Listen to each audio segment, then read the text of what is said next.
तेरे उस चमड़े को देखा इसलिए तुम हंस पड़े, लेकिन ज्ञान को तुमने नहीं देखा। तुमने उस चमड़े की कदर की, ज्ञान की कदर नहीं की। इतनी व्याख्या की, सब कुछ किया और राजा जनक को ज्ञान नहीं करा पाया। बोलो राजा जनक, कितने मिनट में ज्ञान करना चाहते हो? कह लगे हम तो महाराज चाहते हैं कि घोड़े की रकाम में पैर रखा जाए और ज्ञान प्राप्त हो जाए। मंगाओ घोड़ा। घोड़ा मंगाया, रकाम में पैर उठाने की देर थी, आंखें बंद कराई, फौरन उनको आत्मबोध हुआ।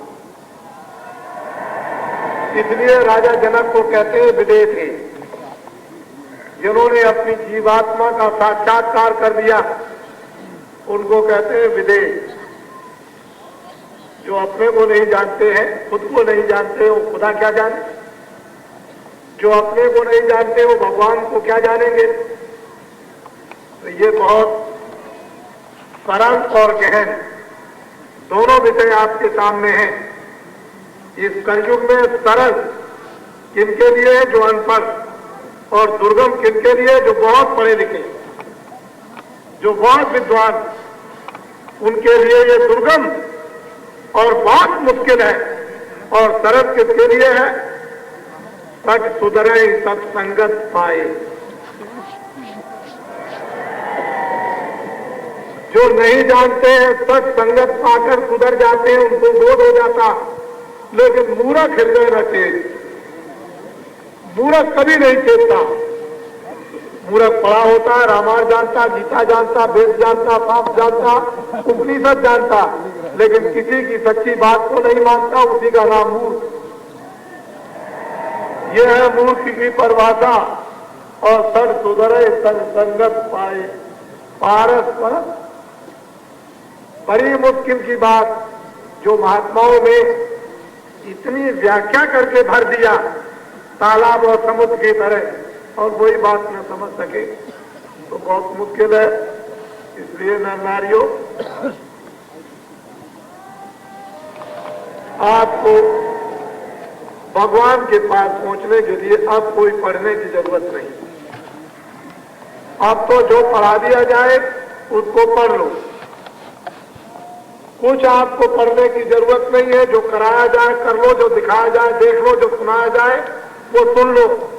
जैसे आपको बता दिया जाए वैसे जरा करके देखिए। अंदर का दरवाजा खुल गया, फाटक खुल गया, तो सारा राज, चाहे तुम कितनी रामायण, कितनी गीता, कितनी भागवत, कितने वेद, उसी बोध में बना दो। जिस बोध में ये बनाए गए, जिस बोध में लिखे गए, इन महापुरुषों का, फकीरों का ये इतिहास है कि ये कुछ नहीं जानते थे।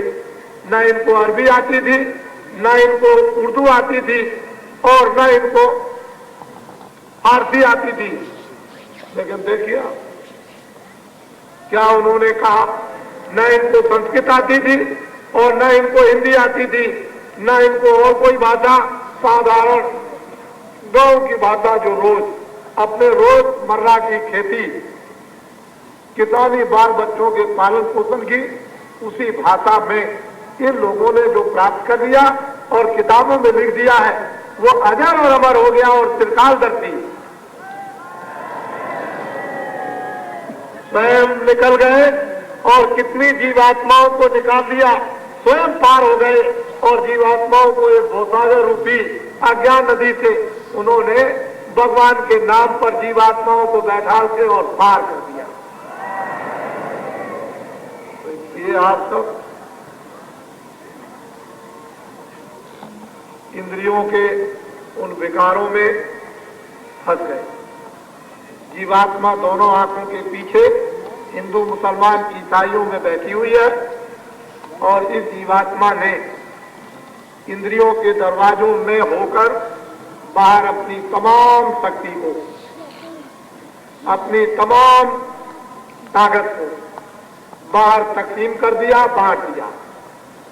और इंद्रियों के दरवाजों पर बैठ कर के मन बाहर का गंदा क्षणिक रस लेता है, क्षणिक गंदा रस लेता है, और इंद्रियों के दरवाजों पर बैठ कर के क्षणिक गंदा रस लेते लेते उसका आदी और गुलाम बन गया।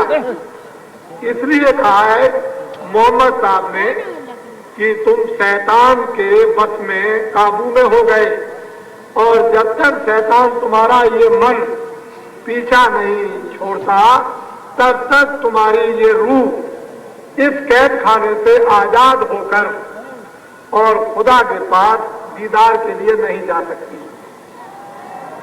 भगवान के दर्शन के लिए नहीं पहुंच सकती। इसलिए हमको ये बात समझनी है कि इंद्रियों के दरवाजों पर जो नौकर हमने जीवात्मा की तमाम उसे प्रकाश, रोशनी और लाइट की शक्ति को तस्लीम कर दिया, उसको हमें थोड़ा सा समेटना, एकत्रित करना है।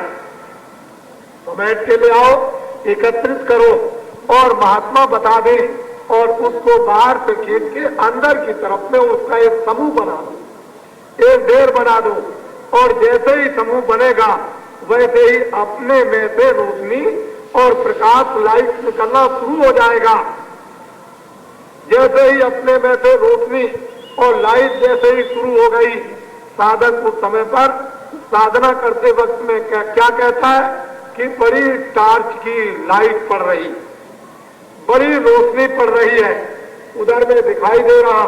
अभी तो आपको अपनी टार्च की रोशनी में दिखाई देता है, जब उधर से रोशनी मिलेगी, अभी तो आपकी स्वयं की रोशनी है, और जब उधर से रोशनी आपको मिलने लगेगी तब आपको पता चलेगा कि ये क्या हो रहा। इसलिए फिर मन आनंद चाहता, मन क्या चाहता? आनंद। जब उसको वो आनंद मिलने लगेगा, ठंडक का, अमृत का, शब्द का, जब उसको मिलने लगेगा तो इंद्रियों का गंदा क्षणिक जो स्वाद और रस लेता था उसको धीरे से रोज रोज सने सने उसके अभ्यास से और साधना से, रियाज से ये मन बदल कर और फिर वो आपके काबू में, आपके वशीभूत हो जाएगा। जब मन आपके वशीभूत हो जाएगा तो बड़ी बड़ी सिद्धियों को अपने काबू में कर लीजिए, अपने अधिकार में कर लीजिए। जब बड़ी बड़ी सिद्धियों को अपने अधिकार और काबू में करो तो मन बड़ा काम करता कि मन तो ये त्रिलोकी का नाथ, ये 3 लोक पर शासन करता है। अभी तो इंद्रियों के दरवाजों पर बैठ के मरता, पड़ता, पिटता, रोता, चिल्लाता, भीगता, अनेक मान और सम्मान चाहता, लेकिन जब उसको वो आनंद मिलता है तो यही मन 3 लोक पर शासन करता, बड़े बड़े देवी देवताओं पर और बड़ी बड़ी चीजों पर ये शासन करने लगता है। लेकिन मन की हालत को आपने जाना कहा कि मन क्या चीज है? आपको तो उसका पता भी नहीं कि मन का स्वरूप क्या है, बुद्धि का स्वरूप क्या है, चित्त का स्वरूप क्या है, इंद्रियों का स्वरूप क्या है, और फिर जीवात्मा का स्वरूप क्या है। आपको तो कुछ उसका स्वरूप का ज्ञान है ही नहीं। जब स्वरूप आपको मालूम नहीं होगा तो बच्चा फिर क्या जान सकोगे?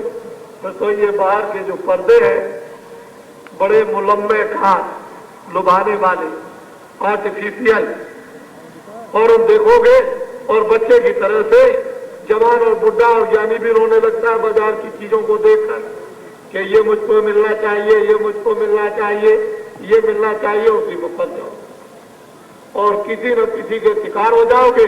कोई लड़के का, कोई स्त्री का, कोई माँ का, कोई पति का, कोई बाजार की चीजों का, कोई सोने का, कोई चांदी का, कोई मकान का, और कोई किसी का, कोई हीरे का, कोई जवाहरात का, और कोई राज का, कोई पाठ का, किसी का शिकार इस आर्टिफिशियल मुल्क में इसके बाजार के अगर हो गए तो बस खत्म हो गए अपने को पता ही नहीं चलेगा कि तुम कौन हो। इसलिए अपने आप को जानो, महात्माओं के पास आओ और वो आपको बताएंगे कि क्या है, मालूम हो जाएगा। ऐसे नहीं आते ये लोग, इस तरह से नहीं आए बच्चा, ये समझ के आए हैं, सोच के आए हैं। पानी में पड़े रात को आपने सोचा होगा कि बूंदे गिर रही है, सब मैदान में पड़े हुए हैं, बच्चे लेकर, अपनी गठरी लेकर, पोटली लेकर, अपना आटा लेकर और चावल लेकर पड़े हैं। तो आपने ये सोचा है काशी वासियों ने कि उनके पास दरी नहीं होगी, तिरपाल नहीं होगा, कोई और सामान्य होगा, आपने तो किसी ने नहीं पूछा। आपके दरवाजे पर पड़े हैं, आपका कर्तव्य था, आपका काम था, आपका फर्ज था कि आप पूछते और कैसे रहते और क्या होता ये पूछते, तो इनमें सद्भाव होते, काशी की गरिमा होती और आपको मान्यता मिलती और क्या होता। लेकिन ये बातें तो पूछने की दूर रही। ये दत्त की इतनी बड़ी सेवा भारत में धर्म ग्रंथों में महात्माओं ने लिखी, बताई, और उस अधिक सेवा से स्वर्ग और वैकुंठ मुक्ति मिलती थी, पुण्य प्राप्त होता था और उस अधिक सत्कार से पाप कटते थे, बड़े बड़े प्राश्चित नाश हो जाया करते थे। ये तो अधिक सत्कार आपने छोड़ दिया। लेकिन आपको ये बता देना चाहता हूं कि पानी गिरो, ओला गिरो, रात भर बरसो, दिन भर बरसो, ना बरसो, गर्मी पड़े, जाड़ा पड़े, बंदे तो गंगा तट बम बोले कि नगरी में 25 तारीख तक पूरा विश्राम करेंगे। कुछ भी हो जाए, ये छोटे छोटे बच्चे लेकर आए हैं, विदेशी नहीं है, देसी है, भारत के हिंदू मुसलमान रहने वाले। लोग कहते हैं मुसलमान तुम वहां क्यों जाते हो? क्या वो मुसलमान मेरे नहीं, या मैं मुसलमानों का नहीं हूं? मैं तो मुसलमान जानता ही नहीं कि मुसलमान कौन है। न मुझे हिंदुओं का बोध, न मुझे ईसाइयों का बोध, और न मैं हिंदू, न मुसलमान, न ईसाई। मैं तो एक आदमी और इंसान। और मैं तुमको भी ये बताना चाहता हूं, ना तुम हिंदू हो, ना तुम मुसलमान हो, न ईसाई हो, तुम एक नंगे, एक आदमी, एक इंसान, तुम पैदा हुए हो। और उस समय पर तुमको कोई बोध, न बोलने का, न देखने का, न सुनने का, न बुद्धि का, न हाथ हिलाने का, न इसका शर्म का, बेइज्जती का, न कपड़ा पहनने का, न अंग्रेजी बोलने का, न हिंदी उर्दू बोलने का। क्या ये नहीं आप देखते नहीं हो?